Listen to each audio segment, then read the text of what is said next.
Okay, picture this. You're walking home alone. It's the dead of winter in Hokkaido, Japan. And I'm talking about the kind of bone-chilling cold that literally seeps right through your heavy winter coat. The freezing night air is just biting at your face. The streets? Completely deserted. They're bathed in this flickering, kind of sickly yellow glow from a few sparse streetlights. Literally, the only thing you can hear is the crunch of your own shoes against the frost. You are completely, utterly isolated. But then, that heavy silence breaks.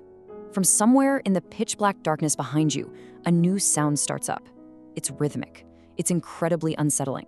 The sharp, heavy scraping of flesh and bone dragging forcefully across the freezing concrete. Teke, teke, teke. It's super faint at first, the kind of thing you could easily brush off as just the wind. But it's getting louder. It's getting faster. And it is coming right for you. So, what exactly is your move here? You're caught all alone near this empty, dimly lit train station, miles away from literally anyone who could help you. That scratching sound is speeding up, echoing off the concrete walls, making it basically impossible to tell which direction it's even coming from. Do you just freeze in place and pray the shadows hide you? Do you bolt as fast as humanly possible? Do you scramble to find a hiding spot? It brings up this feeling of absolute primal terror, right? The kind of paralyzing fear where your deepest survival instincts kick in, but your gut is telling you that whatever is making that awful noise, it's moving way faster than any normal human ever could. Your adrenaline is spiking, but the truly terrifying catch of this urban legend is that the second you hear that scrape approaching, it might already be way too late. Because, well, this is what's chasing you. You finally muster up the courage to look back, and you're staring down a horrific, rapidly advancing nightmare. It's a woman, but she has no lower half. Nothing. Her upper torso is held up by her hands, and her fingers are elongated into these sharp, bloody, inhuman claws. She's dragging her bleeding body at this unnatural, terrifyingly swift speed, literally keeping pace with a full, sprinting adult. And she's holding a scythe, or sometimes it's just those razor-sharp nails, driven by one incredibly violent singular goal, to cut her victims completely in half, perfectly mirroring her own grisly demise. I mean, it is absolutely the stuff of nightmares, dragging itself right into the waking world. Right, so let's dive into this. Welcome to This Explainer. I am so incredibly pumped to guide you through this dark narrative today. We're stepping away from the whole campfire ghost story vibe, flipping on the lights, and putting on our folklorist hats. Because today, we are going to completely gut this legend. We're deconstructing the nightmare of Teke Teke to figure out exactly where she came from, how her story mutated over the decades, and what she actually reveals about the deep-seated anxieties of the society that dreamt her up. Because beneath all the supernatural blood and guts, there is a deeply human story hiding there. To really wrap our heads around Teke Teke, we first need to know what she is in the grand scheme of Japanese mythology. She's what's known as an onryo. In classical folklore, an onryo is a very specific, absolutely terrifying kind of vengeful spirit. Almost always these are women who suffered incredibly unjust, violent, and highly traumatic deaths. And because of that massive trauma, they just can't move on. They are anchored to our physical world by this unimaginable intensity of hatred. They hold on to a sorrow so deep that it actually corrupts them into a monstrous force. And here's a creepy detail. Her name, Teke Teke, isn't even a real name. It's an onomatopoeia. It comes directly from that distinct Teke Teke scratching noise her severed elbows or her massive claws make as she relentlessly hunts you down. She's literally named after the sound of your impending doom. Now, like any truly great, enduring urban legend, Teke Teke is super adaptable. She doesn't just stay put in one region. She actually shifts and mutates to perfectly exploit the fears of whatever environment you happen to be in. Up in the freezing, snow-packed north of Hokkaido, she doesn't just crawl on the ground. Nope, the legend says she drops from snow-banked rooftops to ambush you from above. It's like the architecture itself turns against you. Then, if you go down into the dense, chaotic urban maze of Tokyo, rumors say she haunts very specific, dimly lit platforms at massive transit hubs like Shibuya Station, just kind of lurking out of sight of the crowds. And down south, in the warmer region of Kyushu, she appears on rainy nights. The heavy downpour totally masks her scratching sounds until she is literally right on top of you. So yeah, no matter where you are in Japan, the fear finds a way to adapt to you. But you know what's truly fascinating? The timeline of how this legend evolved. We usually think of folklore as these ancient tales of samurai and feudal lords from centuries ago. Not this one. This is a very modern terror. It was born in the shadows of the 1940s, right after World War II, fueled by immense national trauma and some highly publicized, super gruesome railway accidents during the country's rebuild. Then, boom, the 1970s hit. Japan is going through this massive era of rapid modernization and economic boom, and the myth absolutely explodes. It becomes the ultimate schoolyard urban legend, whispered between terrified kids. Fast forward to 2009, and Teke Teke levels up into a global pop culture icon with her own feature-length horror movies. And get this, in 2022, she had this massive comeback through viral TikTok challenges, a whole new generation daring each other to summon her at railway crossings at midnight. The medium changes, but that core, bone-chilling terror, it stays exactly the same. If we want to pinpoint the exact moment the modern version of this legend really locked into the cultural consciousness, we have to look at the year 1957. Why 1957? Well, this was the era when Japan really started pouring investments into its Shinkansen, the world-famous high-speed bullet trains. Now, these massive, blindingly fast machines brought this incredible new level of convenience and connection, but honestly, they were also super intimidating. They introduced a terrifying, entirely new way to die. These trains moved so fast that a human body literally stood zero chance on impact. That sudden clash between rapid, unstoppable technological progress and our fragile human vulnerability, that was the absolute perfect incubator for the modern Teke Teke story to take root. Which brings us to her most famous and, honestly, most devastating origin story. It is just incredibly heartbreaking. The lore says that before she became this horrific monster, Teke Teke was just a quiet, introverted schoolgirl who was relentlessly bullied by her classmates. One crazy hot summer day, she was standing near the edge of a busy train platform, and her bullies decided to pull a prank. They caught a live cicada bug and threw it right onto her shoulder. Naturally, the sudden buzzing and movement caused her to panic. She violently shook to get the bug off, lost her footing, and tumbled straight down onto the tracks. At that exact split second, a high-speed Shinkansen tore through the station, bisecting her instantly before anyone could even react. It's a deeply tragic story of everyday schoolyard cruelty that ended up birthing an unstoppable nightmare. Now, to really grasp the full picture in this explainer, we have to introduce another major player into the mix. Think of her as an older sister legend who heavily influenced and in some places totally merged with the Teke Teke myth. Her name is Kashima Reiko. Folklorists actually point out that Kashima Reiko's story predates the modern train-focused Teke Teke. She's essentially the original, terrifying blueprint for the bisected, crawling ghost, laying down the ground rules that Teke Teke would eventually inherit and tweak.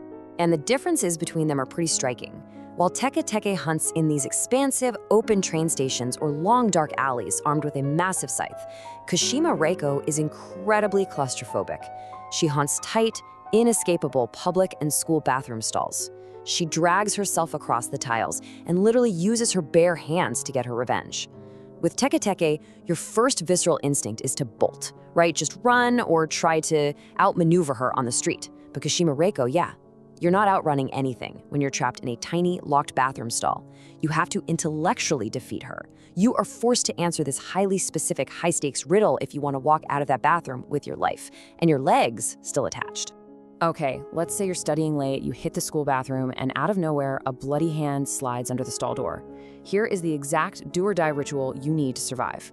Step 1. Kashima Reiko's creepy, disembodied voice will ask you, "Where are my legs?" Step 2. Do not scream, you have to stay completely calm and answer, "On the Mishin Expressway." Step 3. She's going to try to trick you and immediately ask, "Who told you?" And step 4, this is absolutely crucial. You cannot, under any circumstances, say her real name. You have to reply with the phonetic root of her name, Kamen Shinin Ma, which translates to Mask Death Demon. I'm serious, if you get even one syllable wrong, or if you stutter because you're terrified, she will literally tear your legs off to replace her own. But if we dig into the origins of Kashima Reiko, it rips us violently away from those fun, spooky bathroom riddles and drops us straight into a very somber, horrific post-war reality. The original legend states she was a young office worker in Moran, Hokkaido, right after the devastating end of World War II. Walking home one night, she was brutally assaulted by occupying soldiers and left for dead in the bushes. Desperate, she dragged her broken body onto the nearby train tracks, just hoping someone would see her. But instead, she was hit by a train. And here's the most awful part. Because of the severe Hokkaido freezing cold, her blood vessels contracted. That kept her agonizingly alive as she lay there bisected. When a station attendant finally stumbled upon her, instead of calling for a doctor or even just offering her some comfort, he just threw a plastic tarp over her mutilated body and left her to slowly die in the dark. It is this sickening, profound commentary on human cruelty, wartime trauma, and absolute societal neglect. Section 1, Global Folklore and Fears, from Tokyo to Mexico City. So let's zoom out for a second and broaden the scope of our explainer, because what we find is that these intensely local ghost stories actually tap into these massive, universal human anxieties. If we look outside of Japan, we can see exactly how other cultures process almost identical societal traumas. Take the comparison between the Japanese onryo and the incredibly famous Mexican legend of La Llorona, the Weeping Woman. On the surface, sure, the mechanics are different. Teke Teke is all about rigid metal, rapid transit, and trains. La Llorona is tied to nature, flowing rivers, and drowning. But under the hood, they share these incredibly deep psychological roots. Both are women who were fundamentally wronged by men or by the society around them. Both suffered these agonizing fates, and both return as unstoppable, grieving monsters who often target innocent people, basically spreading their own endless pain to others. So we have to ask, why do these specific, terrifying female monsters show up in so many different cultures? Academic Barbara Creed really digs into this in her famous work on the monstrous feminine. Creed makes this fascinating argument that figures like Teke Teke or La Llorona really aren't about female empowerment or subjectivity. Instead, they represent deep societal and specifically male fears. These ghosts are a terrifying deviation from the patriarchal norm. They are women who have violently, permanently stepped out of their traditional, quiet domestic roles. By turning into the aggressor, the relentless monster, they physically embody society's collective anxiety about women who can simply no longer be controlled, silenced, or ignored by the very systems that destroyed them in the first place. So what really spawned this monster? It wasn't just to scare kids around a campfire. It's a manifestation of real-world terrors. Teke Teke represents the literal, physical danger of rapid urbanization and those massive bullet trains that just transform the landscape overnight. She embodies the severe, quiet psychological trauma of schoolyard bullying that teachers and parents just let slide. She represents the massive residual grief and profound vulnerability of a post-World War II Japan trying to piece its identity back together.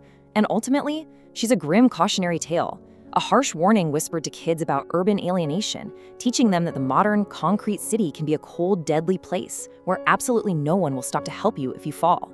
Folklorist Michael Dillon Foster brings up a brilliant theory about this dynamic. He suggests that these mutilated, suffering spirits, and especially the way they almost always target youth and innocent schoolchildren, represent a tainted, polluted environment. It's almost like a supernatural protest against the real world. The monster represents the crushing pressure and the broken, dangerous world created entirely by the adults. When Teke Teke relentlessly hunts down a student in the dark, Foster elegantly argues that it symbolically represents the future being brutally snatched away from the youth. It's the horrific consequence of the older generation's mistakes, their wars, and their willful negligence crashing down on the kids who were just unlucky enough to inherit this mess. And building right on that idea of the youth bearing the burden, we absolutely have to talk about the immense stress of the modern Japanese education system. There's this recognized cultural archetype called the education mama, a mother who relentlessly pushes her child day and night toward academic success and getting into a top-tier university.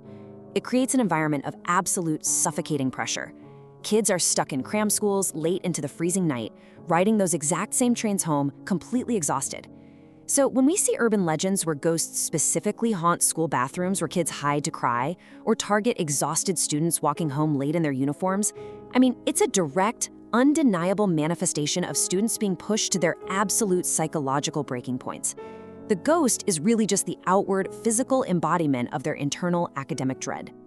So as we wrap up our explainer and come back to that terrifying image of Teke Teke dragging herself through the snowy streets of Hokkaido with her scythe, we kind of have to realize something profound. The true horror here isn't actually a supernatural ghost with no legs. The true horror is the mirror she holds up to society. She is the terrifying sum of our collective tragedies, the gruesome industrial accidents we ignore for the sake of progress, the soul-crushing bullying we allow to happen in our schools, the horrific wartime assaults we try to sweep under the rug, and the devastating bystander effect where people just refuse to help someone in need. Society itself created the brutal circumstances of her death, and in return, she forever haunts the very society that made her. Which leaves us with this final, kind of provocative thought to chew on. The next time you find yourself walking home totally alone on a freezing, pitch-black street and you happen to hear that faint, rhythmic scratching sound emerging from the shadows behind you, Are you really running from a supernatural monster born out of folklore? Or are you just running from the inescapable, haunting echo of our own collective societal failures finally catching up to you? It's definitely something to think about the next time you're standing alone, waiting for a train in the dead of night. Keep learning, stay curious, and I'll see you in the next explainer.